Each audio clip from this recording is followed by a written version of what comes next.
विश्वामित्र जी के साथ में मिथिला में पहुंच गए और राजा जनक साधु का कैसे स्वागत सम्मान कर रहे हैं। बेहद आदर प्रदान किया विश्वामित्र जी को।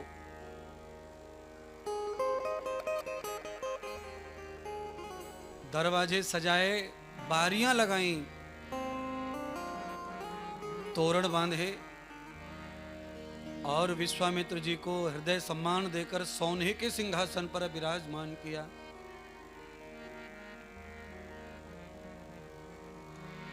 संग में राम लक्ष्मण भी थे ना, बैठ गए। राम और लक्ष्मण दोनों विश्वामित्र जी के चरणों में बैठे। तो राजा जनक ने पूछा, गुरुदेव ये तेजस्वी बालक कौन है? विश्वामित्र जी ने दोनों बालकों का सुंदर सा पता बताया, परिचय दिया कि ये दोनों ही अवध नरेश राजा दशरथ के ये ज्येष्ठ है राम और अनुज लक्ष्मण है। इनकी वजह से ही आज मेरा यज्ञ सफल हुआ है और आज ये तुम्हारे यहां तुम्हारी पुत्री का स्वयंवर दृश्य करने आए हैं।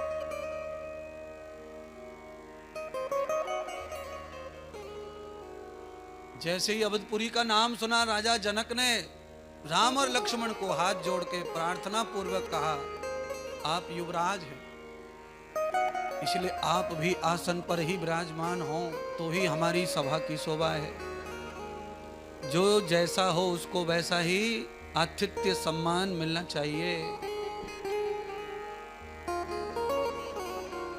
गुरुदेव की आज्ञा हुई। राम, जनक ने कहा है तो आसन पर बैठ जाओ। कहा, गुरुदेव आपके होते हुए कैसे बैठें? तो कहा, नहीं, गुरु और शिष्य का नाता तो है ही, पर साथ में तुम परमात्मा हो, हम जीव हैं। दूसरा, तुम राजकुमार हो, भावी राजा हो और सारा जगत तुम्हारे कृपा पात्र है, सारा जगत तुम्हारी कृपा से ही चलेगा, चल रहा है, इसलिए विराजमान हो जाइए। गुरु आज्ञा पाकर राम लक्ष्मण भी सिंहासन पर बैठ गए। राजाओं का आवागमन चालू हो गया। तब भगवान श्री राम जी ने, लक्ष्मण जी ने गुरुदेव से प्रार्थना की, गुरुदेव स्वयंवर धनुष यज्ञ होने में तो विलंब है, देर है, और हम पुनः पुनः अब कब आएंगे जनकपुरी में? तो एक बार हमारा मन है कि हम जनकपुरी का दर्शन कर आवें। आप सबको भी यही कह रहा हूं, किसी महान स्थान पर जाएं तो खाएं और सोएं नहीं, वहां हर चीज का दर्शन करें। भगपंथ युक्ताम नेत्रोपि भूयः, ना जाने किस भेष में। तीर्थ का कोई भरोसा नहीं है, वहां कब कहां कौन कैसे प्राप्त हो जाए। इसलिए तीर्थ में खाओ सो नहीं करना है। तीर्थ में रात दिवस भजन करना चाहिए और दर्शन करना चाहिए, भ्रमण करना चाहिए। यम ब्रह्मान श्रुति ही। तीर्थ में अगर कथा चल रही हो, सत्संग चल रहा हो, तो संपूर्ण तीर्थ का दर्शन कथा में ही हो रहा है, ऐसा मानकर कथा अवश्य ही सुननी चाहिए। तीर्थ में कथा का पावर क्या है वो तो आप ये देख ही रहे हैं। ये खेत में कपास था 15 दिन पहले, और यही आदमी जिसका खेत है वो घुसने नहीं दे रहा था किसी को। और कथा का पावर यह है कि वो स्वयं दरवाजे लगाए, उसने गेट लगाए, पांडाल डाला है, पत्रिका लगाई है, पोस्टर लगाया है, पधारो पधारो महाराज। कथा का पावर है। और साथ में कोई साधु हो कथा में, कथा गाने वाला आचार्य, तो फिर कथा का पावर और बढ़ जाता है। और फिर वो पावर कैसा हो जाता है, तो कहा त्रविदन्न बंधनो कृतम। फिर आते और जाते दोनों टाइम इस धरती को प्रणाम करने का मन करता है सबका। जो कथा में आते हैं वो प्रणाम करते हैं और जाते हैं तब भी। और इस समय आप सबके जूते चप्पल कहाँ हैं? आप सब जानते हैं कहाँ हैं। और जब इस खेत में कपास खड़ी थी तब जूता चप्पल कहाँ था? हैं भाई, कोई भी आदमी बिना जूते चप्पल के कैसे घुसेगा खेत में? कपास में थोड़ा डर तो रहता ही है। आज ये हाल है। कुल मिलाकर कहना ये चाहता हूं, राम मंदिर तो प्रतिष्ठा होगी 22 तारीख को, पर राम मंदिर का जो परिसर है इसमें 16 तारीख को ही प्रतिष्ठा हो गई है राम की। चारों तरफ राम समाये हुए हैं इस समय क्षेत्र में। 16 तारीख को क्या माहौल था गांव का। 15 तारीख को गाड़ो दे शाम को जब हम आए तो वहां का भी माहौल बहुत ही जबरदस्त था। इसीलिए संत का पैर लगने से गांव का कैसा चमत्कार हो जाता है। राम जी का पैर लग गया मिथिला में और विश्वामित्र का पैर लग गया तो मिथिला जगमगाने लगी है। तो जनक राजा कह रहे हैं आपके आने से मेरे गांव की शोभा बढ़ गई है। यम रक्षौन पुष्पम कृतम, मेरे गांव के सभी पुष्प जो है सुगंध दे रहे हैं।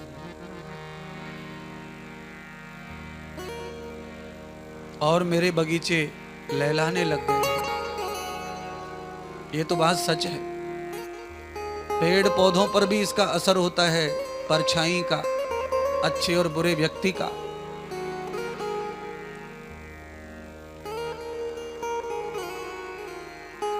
अच्छे और बुरे व्यक्ति की परछाई से तुलसी जल जाती है। किसी दुर्जन औरत की परछाई पड़ जाए तुलसी जल जाएगी, पतझड़ हो जाती है, सूख जाती है। जिसके मन में पाप है, गंदगी है, गंदे विचार हैं, जो शोषित है, जो समाज को शोषण करने के लिए भटक रही है और सरसा राक्षस की तरह राम नाम की कथा में भी बैठी है और अंदर हनुमान के तप को, ब्रह्मचर्य को खत्म करना चाहती है, ऐसी औरत की परछाई मात्र से तुलसी झड़ जाती है। ऐसे कालनेमी की परछाई मात्र से खुशियां चली जाती हैं।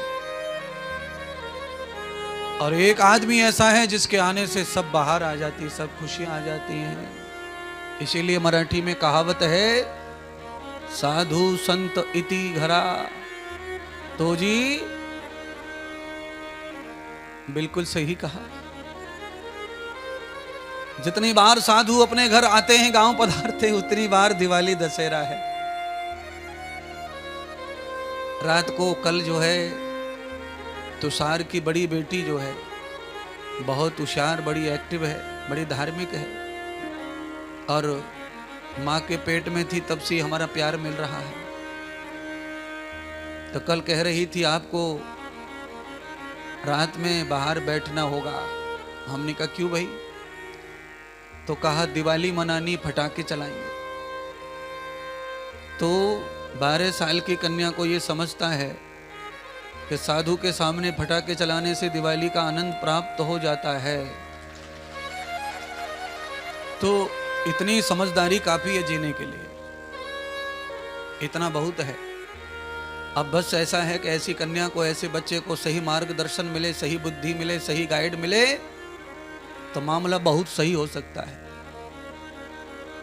तो मैं तो चाहता हूं सभी बच्चों में ऐसी गुण संपन्नता आनी चाहिए। क्या बाहर आई है तुम्हारे क्षेत्र में? पंडाल ये अच्छा ही बहुत अच्छा पड़ा है। ऐसे पांडाल कभी कभी पढ़ते हैं, कथाएं होती रहती हैं, पर साधारण पांडाल पढ़ते हैं। पर ये पांडाल की शोभा शाम को जब आप आते हैं तो शाम को इसकी शोभा नहीं लगती। जब आप दोपहर को 2 बजे आते हैं तो ये पांडाल जो है अयोध्या बन के उभर उभर के दिखता है।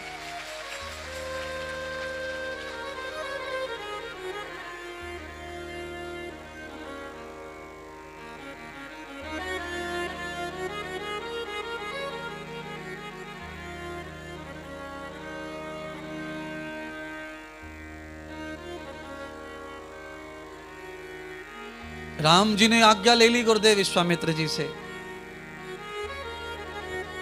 गुरुदेव गांव का दर्शन करना है, नगर भ्रमण करना है। तो महाराज नगर भ्रमण करने के लिए निकल पड़े। तो भगवान श्री राम का संबंध हुआ जनक नगरी, अवध नगरी की कन्याओं से संपर्क हुआ। आगे गए तो कन्याओं का टोल, मंडली बनाकर कन्याएं गीत गाते हुई जा रही थी। कहां? तालाब पर स्नान करने के लिए। तब भगवान राम और लक्ष्मण दोनों कन्याओं से भेंट हुई। तो कन्याएं क्या बतरा रही थीं वो जरूर सुनिए। राम और लक्ष्मण को देखा, कन्याएं सुन के आई थी कि एक महात्मा के संग में अयोध्या के 2 युवा आए हैं, और ये युवा यही हैं, ये उन्हें पता नहीं था। ये राम लक्ष्मण यही हैं जो आए बाबा के साथ। वो तो सुन के आई थी, 2 आए अयोध्या से।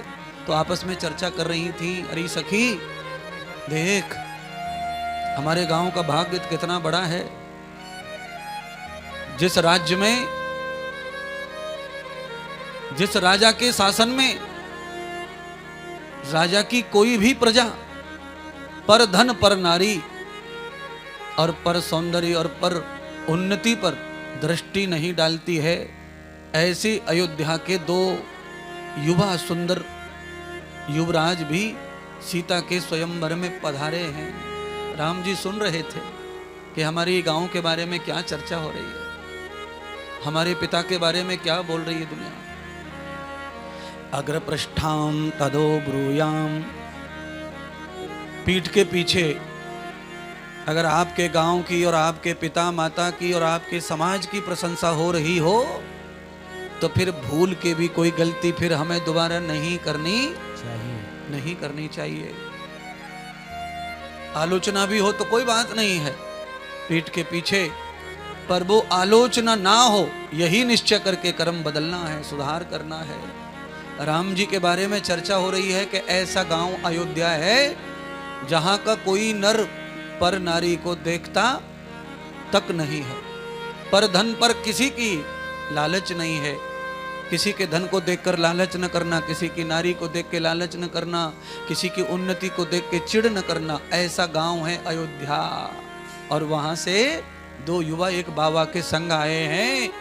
अरे नारी, अरे सखी, ऐसे ऐसे लोग हमारी सीता की वजह से हमारे गांव आ रहे हैं। हमारी सीता बड़ी भाग्यवान है, उसकी वजह से ऐसे महापुरुषों का दर्शन हमें प्राप्त हो रहा है। प्यारे बंधुओं, क्षेत्रवासियों, सीता की वजह से सखियों को, जिन युवाओं का, जिन महात्माओं का दर्शन हो रहा था, उनकी सखियां प्रशंसा कर रही हैं। आप सबको भी हमारे नीलकंठ सूर्यवंशी की वजह से ही साधु का दर्शन हो पाया है। यम ब्रह्मान भगवते तदाम पुरुषः। ये कथा और ये साधु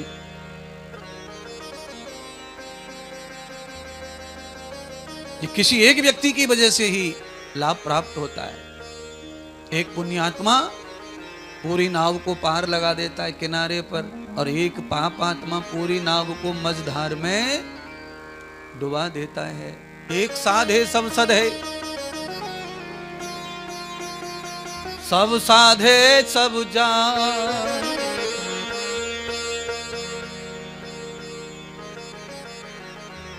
आदि को छोड़ साजी को भागे, दोनों में से एक न पाए। आधी मिले तो आधी में संतोष कर लो, आज शाम को पूरी खा लेंगे। पर आधी को देख के पड़ोसी की पूरी रोटी पे नजर पड़े इतनी देर में काला कुत्ता आदि को उठा के फर्र, आदि भी गई काम से।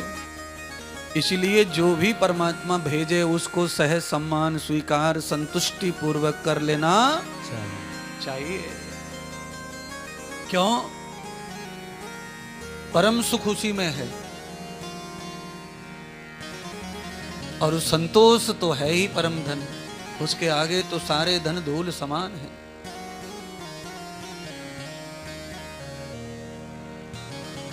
कमाल की कथा गाऊंगा, अब आगे देखो आप। आज मेरे मुंह से ही प्रशंसा हो रही है कथा की।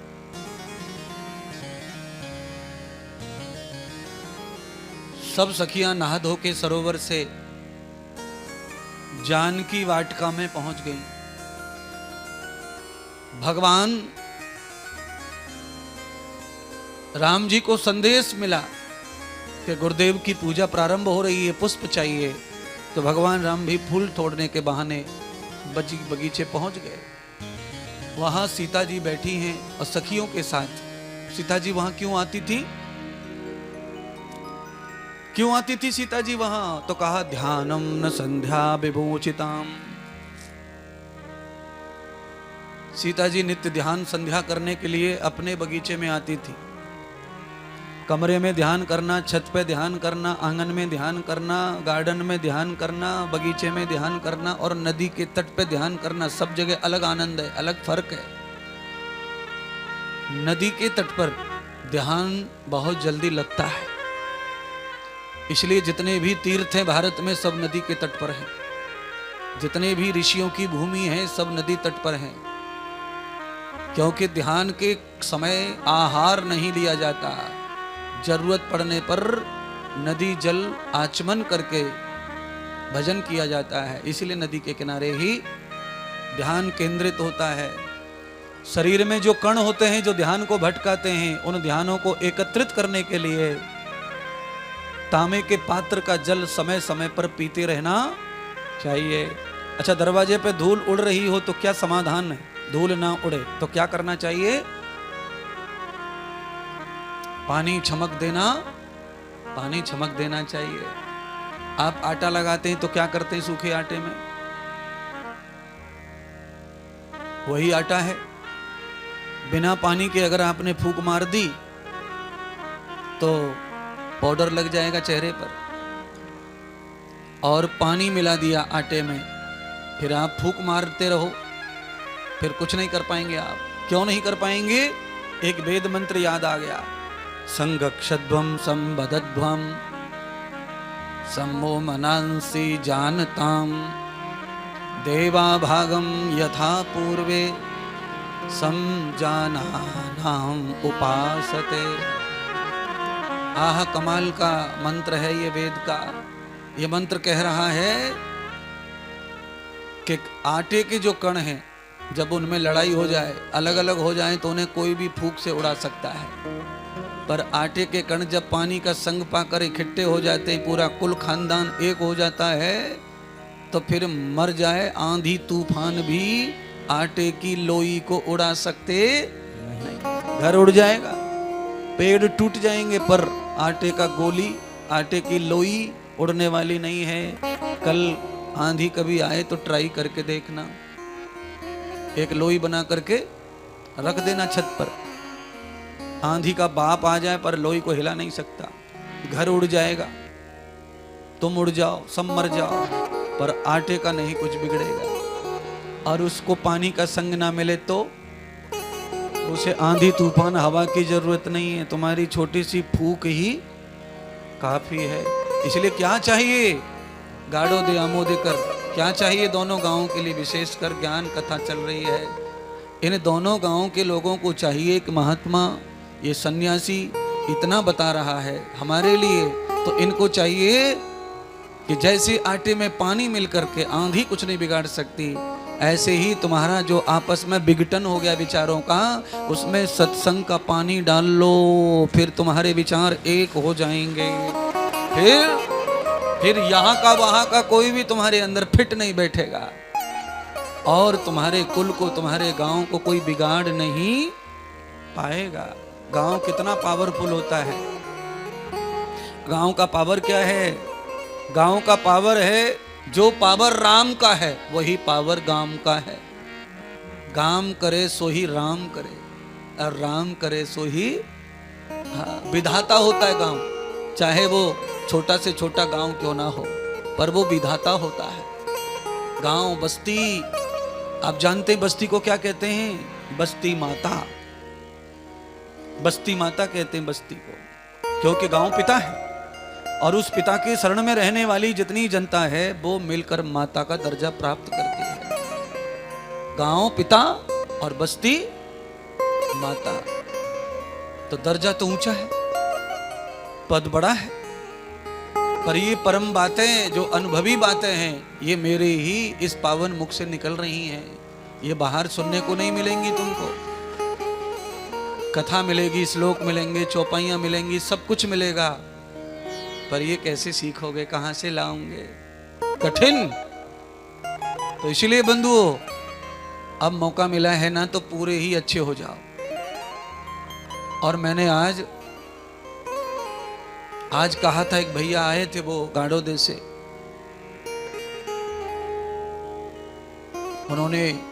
मैंने कहा था कि हिंदू बहुत दिन नहीं चलेगा, तो उन्होंने कहा महाराज बचाओ इसको, आपका ही काम है ये। तो मैंने कहा मैं तो वही काम कर रहा हूं। अगर ये सारे के सारे आचार्य कथा करने वाले वही काम करें तो फिर हिंदू को खतरा नहीं है, क्योंकि हमारा जो धर्म है, हिंदू कैसा है, हमारा धर्म ऐसा है कि हम हमेशा गुरु की मानते हैं। हमारा हिंदू धर्म गुरु प्रधान है, ब्राह्मण प्रधान है, पूजा प्रधान है। जो बामन कह दे, जो गुरु कह दे, वो सब मानते हैं। इसीलिए हमको चाहिए कि हम ऐसा कहें जिससे समाज में कोई भ्रम ना फैले, समाज में कोई हल्कापन ना आए, समाज में भारीपन आए। इतनी बात अच्छी अच्छी कहे और टिकाऊ बात कहें। ये हवा में उड़ने वाली बातें व्यासपीठ से नहीं करनी चाहिए। बहुत जल्दी नुकसान हो रहा है। अगर दुनिया में सबसे जल्दी कोई घट रहा है तो वो हिंदू धर्म है। दुनिया में सबसे परसेंटेज में कम है तो वो हिंदू है। दुनिया में सबसे ज्यादा जो था वो सबसे कम हो गया है। सबसे ज्यादा 1500 साल पहले सबसे ज्यादा जो धर्म था वो हिंदू धर्म। और सिंधु घाटी की सभ्यता के कारण तुम्हें हिंदू कहते हैं। पहले वैसे तुम आर्य हो, राम जी आर्य हैं, पांचों पांडव हस्तिनापुर आर्य है, और ये आर्यवर्त है। तो आर्यवर्त कहां तक था?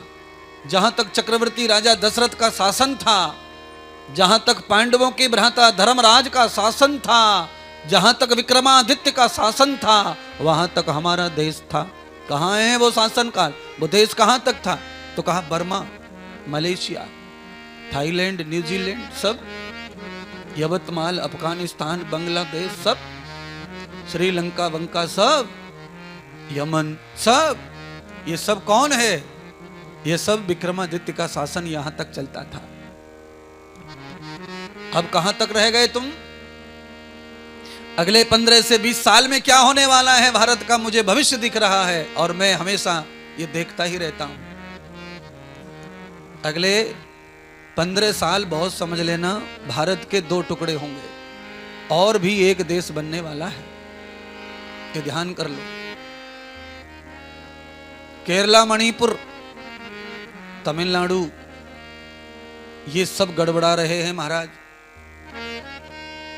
तुम्हारे 5-6 राज्य बचेंगे हिंदुस्तान, भारत, बाकी न जाने कौन सा नाम पड़ेगा, उनका नहीं पता है। क्यों? क्योंकि हिंदू प्रतिदिन घटता ही जा रहा है। विचारधारा की कमजोरी है। अगर हम हिंदू हैं तो मत एक होना चाहिए, पर हमारे सब पंडितों के मत अलग अलग हैं। और मतांतर अगर सबसे ज्यादा किसी में है तो वो हिंदू धर्म है, जिसमें सबसे ज्यादा मत और मतांतर हैं। कितने मत हैं आप गिन नहीं सकते। अकेले महाराष्ट्र में कितने पूजा पाठ हैं आप समझ नहीं सकते। एक राज्य में कितने मत काम कर रहे हैं आप समझ नहीं सकते। और हिंदू ही हिंदू के कार्यक्रम में नहीं जाता, धर्म के हमारे थोड़ी है वो हमारे मत का नहीं है, वो हमारे गुरुजी का नहीं है, वो हमारा फलाना नहीं है। हम तो फलाने हैं, हम तो ढिकाने हैं, हम तो निरकारी हैं, हम तो सतगुरु हैं, हम तो फलानू हैं, हम तो चूल्हा हैं, भाड़ हैं। इतनों में तुम बट गए तो फिर कैसे कहोगे कि तुम हिंदू हो? है तुम्हारा एक ऐसा पर फार्मूला बता दो जिससे तुम सिद्ध कर सको तुम हिंदू हो। अगर एक धर्म तुम्हारा एक है तो देवता भी एक ही होना चाहिए और भाषा भी एक होनी चाहिए। आप कभी रामेश्वरम गए तमिलनाडु में? राम तो वो हमारे ही गए इधर से। राम कहां से गए? अयोध्या, हिंदी भाषी। तमिलनाडु गए। क्यों गए राम तमिलनाडु? क्योंकि राम चाहते हैं कि दुनिया में, चाहे दुनिया में भारत कहीं तक भी बसा हो, पर हम सब लोग एक दूसरे के संग आते जाते रहेंगे तो हम सब एक बने रहेंगे। इसीलिए विवाह संस्कार, इसीलिए मरण संस्कार, ये सारे संस्कार बनाए हैं। किस लिए बनाए हैं? क्योंकि आना जाना चालू रहे, आना जाना बंद ना हो जाए। विवाह होता है तो हम सबको बुलाते हैं, कोई मर जाता है तो बुलाते हैं, हम आते हैं। उससे क्या होता है? उससे अपनापन जिंदा हो जाता है। धूल पड़ जाती है पिछली लड़ाई पर, झगड़े पर, ईर्ष्या पर, घृणा पर। तो राम वहां गए तमिलनाडु में और राम ने वहां स्थान बनाया, चिन्ह बना दिया। और जब हम उस चिन्ह पर दर्शन के लिए जाते हैं ना, तो वहां पर अपन पागलों की तरह रहते हैं।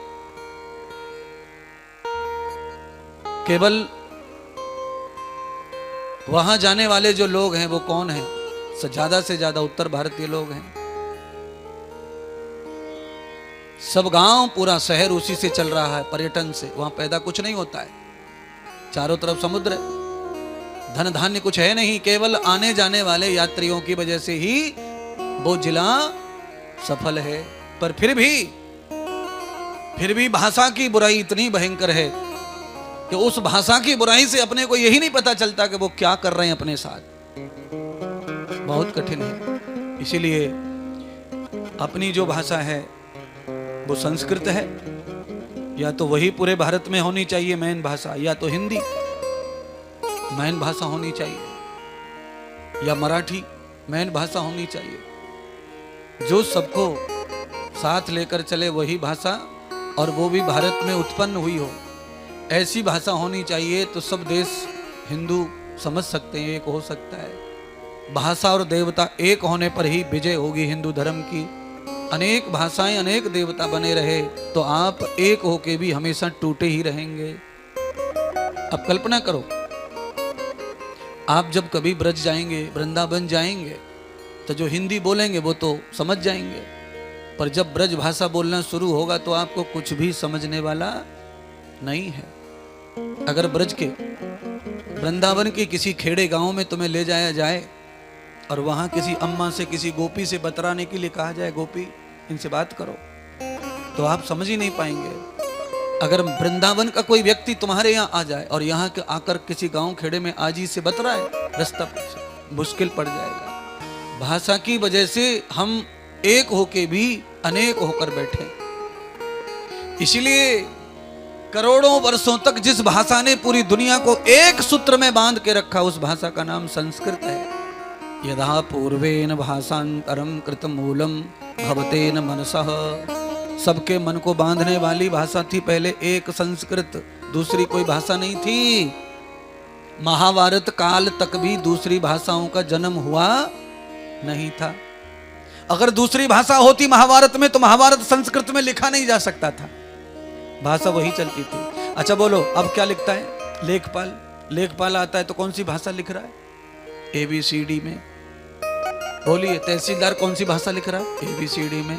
कलेक्टर कौन सी भाषा लिख रहा है? ABCD में। अब सारे कागज पर ABCD में लिखा जा रहा है।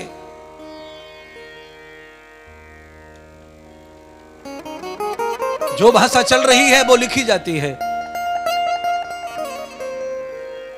और वही भाषा चलन में आती है। उस समय संस्कृत भाषा चलन में थी तो सारी किताबें, सारी बातें भी उसी भाषा में लिखी जाती थी, सब भाषाएं। राम के जन्म के समय संस्कृत थी, इसलिए रामायण संस्कृत में लिखी गई है। महाभारत के समय भी संस्कृत थी तो संस्कृत में महाभारत, गीता सब लिखा गया है। तो बाद में भैया मत मतांतर बदल गए, आर्य युद्ध में मारे गए और सिंधु घाटी की सभ्यता का प्रहार हुआ। सिंधु घाटी मोहनजोदड़ो ने शासन किया, सारा खेल गड़बड़ा गया। सदगुरु भगवान शिव माता पार्वती को सचेत करते हुए कह रहे, पार्वती आज देखो ना, भगवती सीता देवप्रिया ध्यान में बैठी हैं। किसका ध्यान कर रही हैं? तो कहा अंबे का, अंबा भवानी जगदम्बा पार्वती तुम्हारा ध्यान कर रही है। देखो पार्वती जी का ध्यान कर रही हैं सीता, पर पार्वती के रूप में नहीं कर रही, गौरा के रूप में कर रही हैं। कहते हैं कोई कुंवारी कन्या गौरा का ध्यान करती है और गौरा पूजन करती है तो उसे राम जैसा वर प्राप्त हो सकता है। राम जैसा वर, रघुवर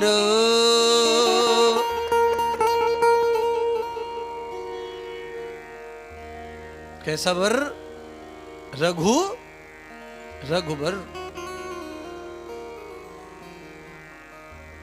लक्ष्मण जी को आज्ञा दे दी राम जी ने, जाओ फूल बीन के ले आओ, तोड़ना मत, किसी के भी पेड़ को छूना मत, जो पेड़ के नीचे पड़े हों पूजा के भाव से लेके आओ।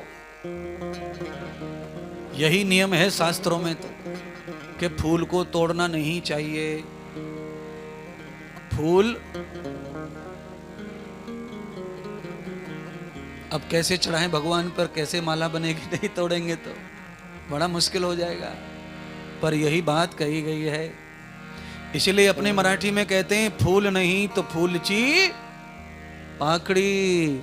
भगवान के चरणों में फूल चढ़ाने का विधान नहीं है, भगवान पर हमेशा पंखड़ी ही चढ़ाने का विधान है, फूल की पंखड़ियां। पर धीरे धीरे सारी चीजें खत्म होती जा रही हैं तो चीजें बढ़ती भी जा रही हैं, समझ लो। ऐसे ही कहावत नहीं बनती है, फूल नहीं तो फूलची। हाँ, ये कहावत ऐसे नहीं बन गई है। तुलसी भी नहीं तोड़नी चाहिए। क्या करने महाराज? तुलसी की जरूरत पड़े तो तुलसी के 20% पत्ते हमेशा ही पके हुए रहते हैं। आप तुलसी को प्रणाम कीजिए और प्रणाम करने के बाद में तुलसी की डाल को हिलाइए। लक्ष्मण को जो संजीवनी बूटी दी गई थी, उस संजीवनी बूटी को भी तोड़ा नहीं गया था, उसे डिमांड किया, मांगा गया था। नीचे बिछा दिया वस्त्र और डिमांड कर रहे हैं। तुलसी माता से भी आप डिमांड कर सकते हैं। कैसे? प्रार्थना करो हाथ जोड़ करके,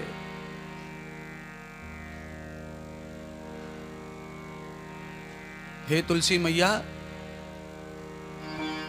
प्रकट हो जाइए और हमारा आरोग्य स्वस्थ कीजिए, कृपा बरसाओ। आप हाथ जोड़कर आंख बंद करके बैठना और पेड़ के नीचे कुछ बिछा देना कपड़ा, और मैं चैलेंज कर रहा हूं, आप देखना 1 मिनट के बाद आपको पत्ते मिलेंगे उसके ऊपर। कहां से आएंगे, कैसे आएंगे, क्या चमत्कार है? कुछ भी नहीं है। क्यों? प्रार्थना में जो शक्ति है वो किसी में नहीं है। प्रार्थना ही सर्वोपरि है भक्ति का रूप। आप कितने भी गीत गा लो, कितने भी आरती गा लो, आप कितने भी भजन गा लो, कितना भी ज्ञान गा लो, पर जब तक आप प्रार्थना नहीं करते पीछे, तब तक भक्ति स्वीकार नहीं है परमात्मा को। इसीलिए भक्ति के बाद में 1 सेकंड ही सही पर थोड़ा परमात्मा की प्रार्थना जरूर करनी चाहिए। स्वीकार करो। जब आप प्रार्थना करेंगे तो तुलसी प्रसन्न हो जाएगी, और जब तुलसी प्रसन्न हो जाएगी तो तुलसी भी ऐसे प्रसन्न नहीं हो जाएगी, वो भी भजन करती रहती हैं हर समय। तुलसी माता भी तुलसी माता भी हर समय ही भजन करती रहती हैं।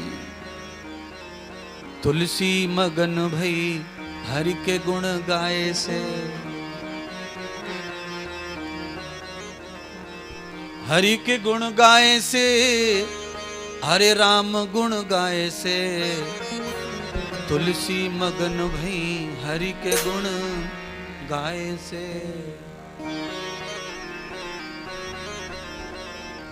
तुलसी में जो कुछ भी है आज वो हरि के कृपा से है, नहीं तो तुलसी क्या है? जड़ है,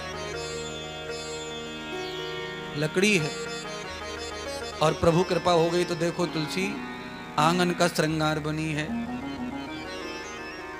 सब लोग आंगन में तुलसी लगाते हैं, जो भी वैष्णव हैं, जो भी थोड़ा धर्म कर्म करते हैं, पूजा पाठ करते हैं, वो तुलसी जरूर घर में रहती है। हिंदू धर्म का यही नियम है। सखियों ने लक्ष्मण को देख लिया और लक्ष्मण को जब देखा सखियों ने तो पकड़ लिया, कहा तुम्हें अपराध किया है, दंड मिलेगा। लक्ष्मण ने कहा अपराध बताओ, क्या अपराध है? तो कहे तुमने देखा नहीं गेट पे क्या लिखा है? पुरुषों का आना वर्जित है। तुम आए कैसे? ये महिलाओं का लिखा हुआ है सीधा सीधा। पुरुषों का आना वर्जित लिखा है और तुम आ गए अंदर, इसलिए तुमने अपराध किया है। अब सीता को, राजकुमारी को पता चलेगा तो तुम्हें बहुत बड़ी सजा मिलेगी। और तुम्हें अगर सजा नहीं भोगनी है तो चुपचाप आओ कोने में और ये बताओ तुम कौन हो, कहां से आए हो और क्यों आए हो, क्या लालसा है तुम्हारे मन में, क्या था, बताओ, सच बोलो। तो लक्ष्मण जी ने कहा सच बता देना चाहिए। तो कहा ये राजा जनक जो है ना, उसकी कन्या का स्वयंवर है। हम अपने गुरुदेव के साथ में स्वयंवर में दर्शन करने आए हैं उस कन्या का, जिसका स्वयंवर हो रहा है। और हमारे गुरुदेव ने हमें भेजा है फूल लेने के लिए, तो हम पूजा के लिए फूल लेने आए हैं। तो दूसरी सखियों ने कहा अरे कुछ मत कहो, इसके मन में मैल नहीं है और इसके मन में कोई पाप नहीं है।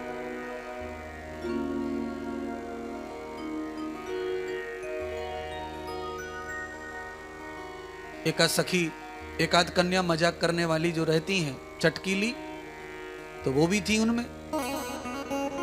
जो चटकीली स्वभाव की थी उसने कहा कि हम सीता को नहीं बताएंगे, हम सीता जी को बताएंगे नहीं। सीता के स्वयंवर के साथ में तुम मुझसे ब्याह कर लो।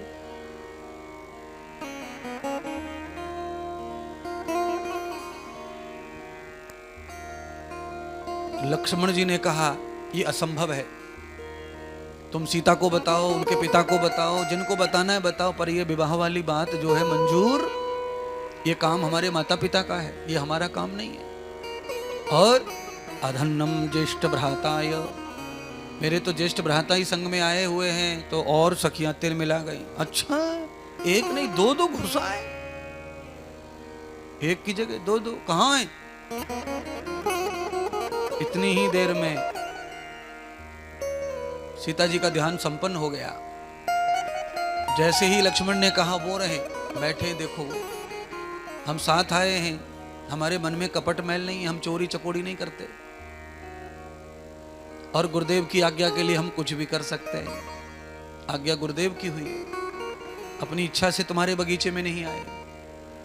इसलिए सखियों जाओ और हमारा काम हो गया, हमें जाने दो। कहा नहीं, तुम्हारे भाई को बुलाओ, सीता जी से दंड भोगना पड़ेगा।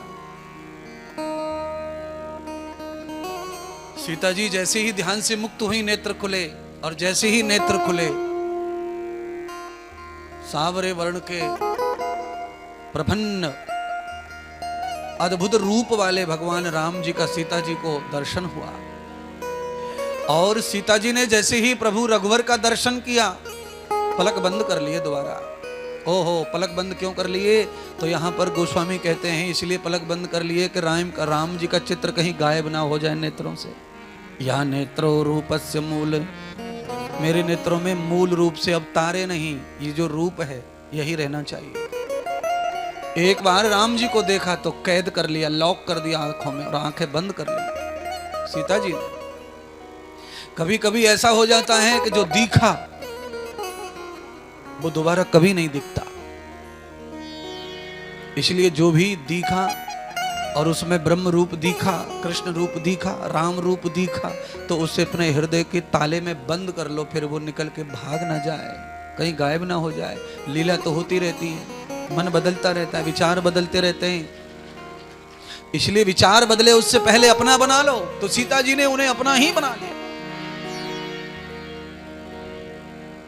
भगवती सीता नीचे को नजर डालकर चली आ रही हैं और कहा क्या हुआ क्या हुआ? तो कहा ये दोनों न जाने कौन है, अपने वन में आए हैं तो हमारे बगीचे में आ गए। तो सीता ने कहा कौन है आप?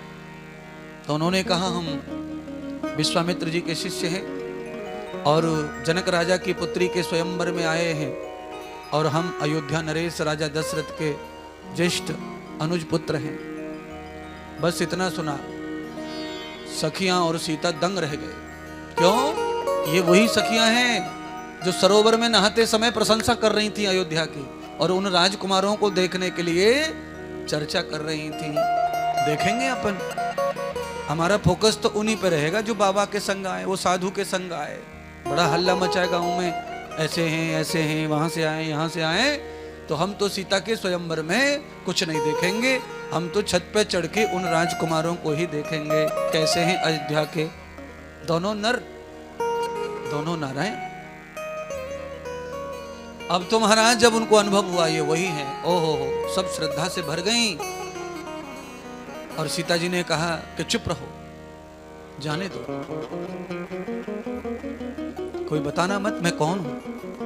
तो सब सखियों ने सीता का एड्रेस नहीं बताया और राम जी चले गए, लक्ष्मण चले गए, पुष्प दे दिए, पूजा पाठ हो गया और सीता जी सखियों के साथ पहुंच गईं। एक बहुत बड़ी सुंदर माला बनाई गई है और जिस माला में केवल राम के ही नाम के मोती डाले गए, फूल डाले। सीता को कहा कि यही बरमाला है, इसी का स्वागत करना है बर का। सभा तैयार हो गई। जनक राजा ने मंत्री से घोषणा करवाई, घोषणा करो। मंत्री ने घोषणा की कि जो भी वीर राजा योद्धा बलवान आए हैं, ये भगवान शिव का धनुष है, इस धनुष को उठाकर उस पर प्रतिंचा चढ़ाएगा, वही सीता का वर्ण कर लेगा। सारे राजा मुंह मनमनाने लगे, कोई हाथ धोने लगा, कोई पैर धोने लगा, कोई मुंह धोने लगा। किसी ने पगड़ी संभाली, किसी ने हाथ संभाले, किसी ने तेल लगाया, किसी ने मालिश की। अखाड़े में उतरने से पहले जो पहलवान करते वो सब कर रहे हैं। इतनी ही देर में क्या चमत्कार हुआ, इतनी ही देर में ऐसा चमत्कार हुआ कि विमान की आवाज हुई और जब विमान की आवाज हुई तो विमान उतर गया जनकपुरी में। लोग दौड़ पड़े, किसका विमान आया है, कौन सा राजा आया है विमान में। सब लोग हाथी घोड़ों पे आए थे, विमान वाला कोई राजा नहीं था। तो ये पहला राजा विमान में आया तो उसे देखने सब दौड़े, तो देखा 10 शीश हैं उसके तो शीश 10 है। तो हैरान हो गई जनता, पहली बार किसी ने देखा कि 10 मुख वाला कोई है दुनिया में। उतर आया और विमान से जब नीचे उतरा तो उसने अपनी करतूत दिखाई। क्या करतूत? अहंकार से भरा हुआ था, अज्ञान से भरा हुआ था, अहंकार से भरा हुआ था। भाषा में मिठास नहीं थी, सरलता नहीं थी जीवन में, और बिना सम्मान के चढ़ा चला आ रहा था सभा में। और जब आकर पता चला, राजा जनक ने पहचान लिया कि रावण भी आया है, तो रावण ने कहा जनक से कि तुमने मुझे आमंत्रित नहीं किया स्वयंवर में, मेरे सिवाय तुम्हारी पुत्री के ऊपर किसी का अधिकार ही नहीं है। और दुनिया का कौन सा बलवान राजा ऐसा है जो मेरे होते हुए तुम्हारी पुत्री को वर्ण कर लेगा? इसलिए बताओ कौन सा शिव धनुष 1 सेकंड में तोड़ फोड़ के अपना काम करके जाता विमान में लेके तुम्हारी पुत्री को। भगवान शंकर ने माता पार्वती को कहा, देखो मेरा शिष्य मेरा कितना सम्मान कर रहा है। जो शिष्य गुरु के सेवा में रहकर ऐसे ही औरत के लालची हो जाते हैं तो फिर वो बाद में पीछे से गुरु का सम्मान बम्मान करते, सम्मान नहीं करते हैं। धनुष की क्या, मैं कैलाश को उठा लिया था शिव सहित, तो उनका धनुष ही तो है ये। सब चुप हो गए, रावण के आगे कोई कुछ नहीं कह रहा है।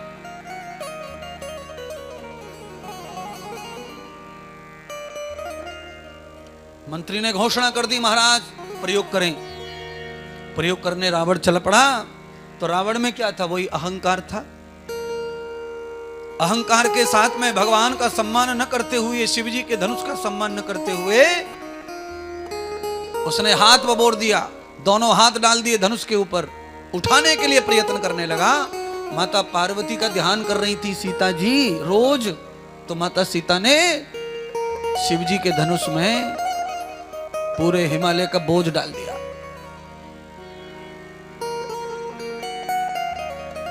सीता के पक्ष में पार्वती और शंकर भी सीता जी के पक्ष में हो गए।